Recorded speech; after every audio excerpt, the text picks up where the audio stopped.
Here's check on stories we're following for you today on Robin Hood Radio. The power update as of 5 a.m. this morning. Eversource customers in Connecticut without power. In Falls Village, 49%. Cornwall, 99%.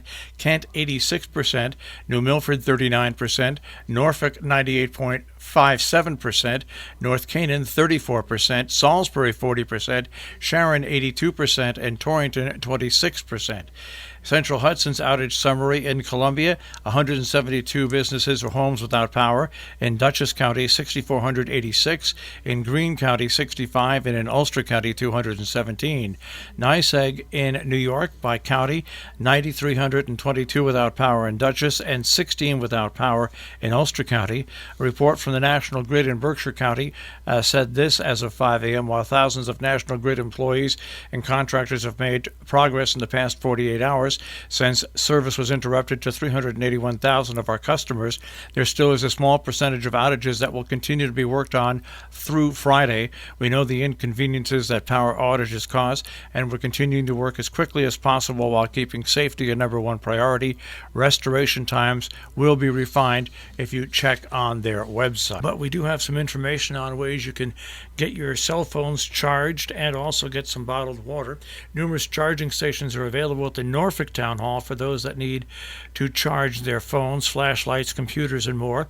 There are 6 different locations that outlets are available at, include both front entrances at the base of both lamp posts, in the parking lot at the base of the flagpole, and the charging station for vehicles is in the rear of Town Hall. That has outlets as well. Bring a power strip to make things easier.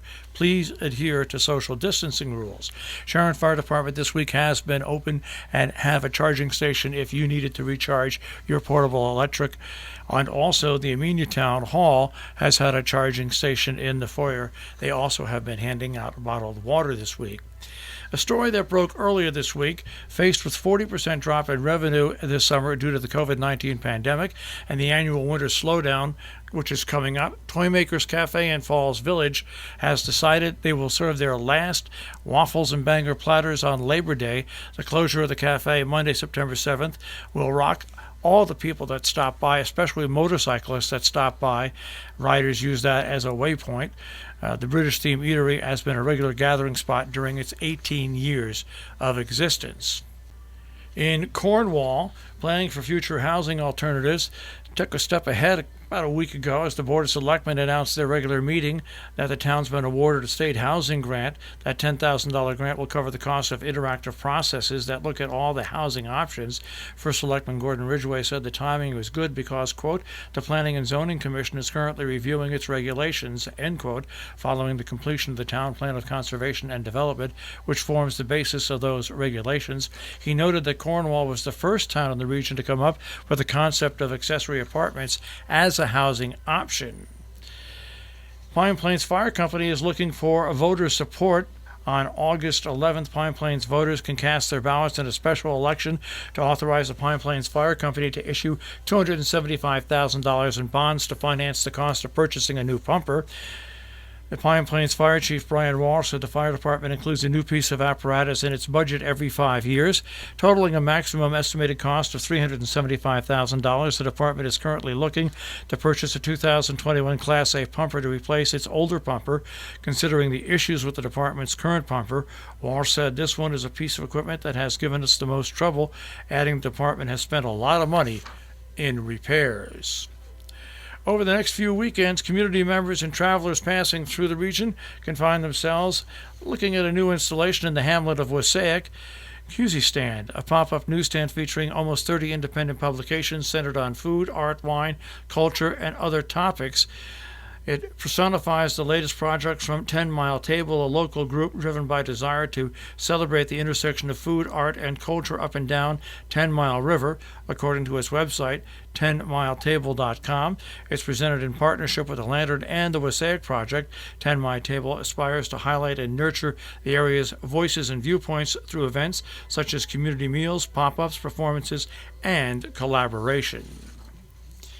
7 weeks of youthful creativity in Ulster, Dutchess, Columbia, and Greene counties will come to fruition on Monday, August 10th at 7 p.m. at a 4-H Zoom final showcase webinar.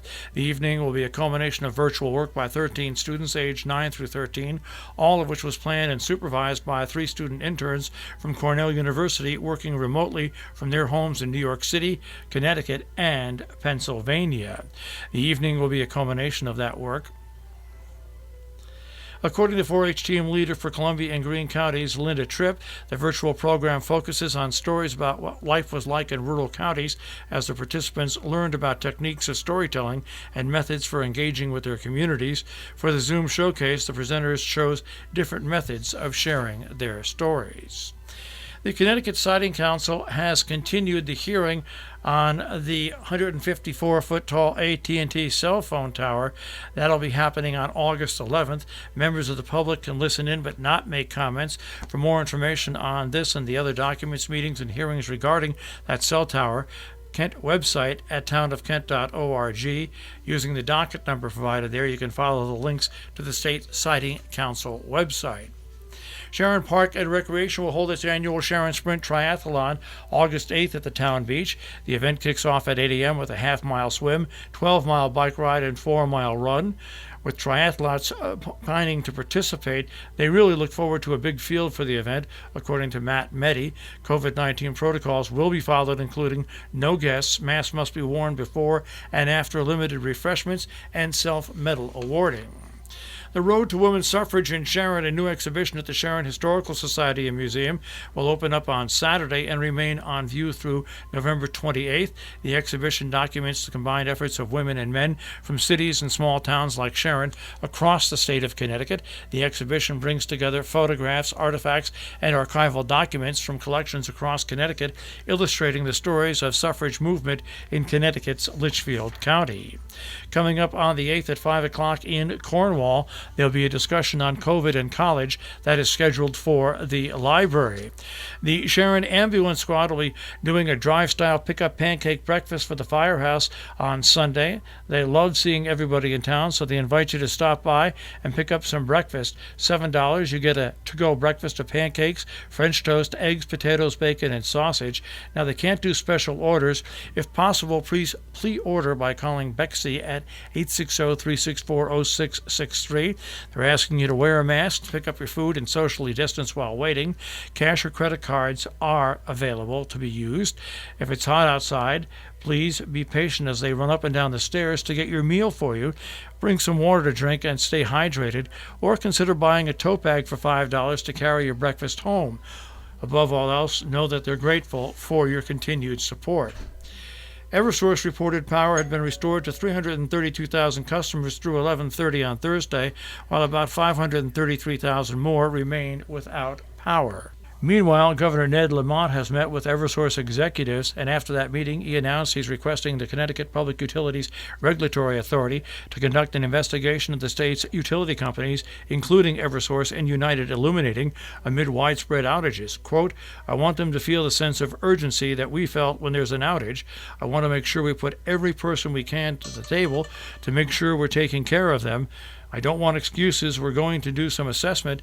We have to figure things out over the next few days." Columbia County has been included in that state of emergency declaration issued by Governor Cuomo in the wake of the tropical storm.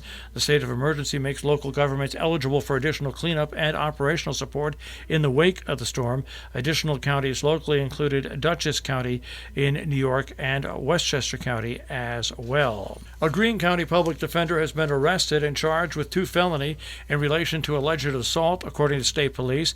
Anthony Pastel, 36 of Catskill, was arrested by state police following an investigation into a serious assault that occurred in the village of Athens. The victim, who was not identified, was transported by Catskill ambulance to Albany Medical Center in stable condition with serious injuries, according to state police.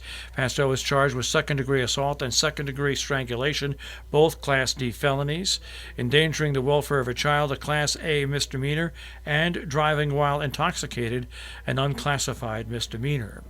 Our business brief is underwritten by Morgans at the Interlaken, interlakenin.com, and by Salisbury Bank, salisburybank.com. The Dow Jones Industrial Average will start off the day today at 27,386.98.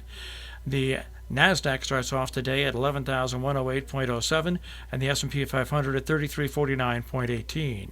We'll take a look at the tri-state forecast. That'll come your way in just a few moments.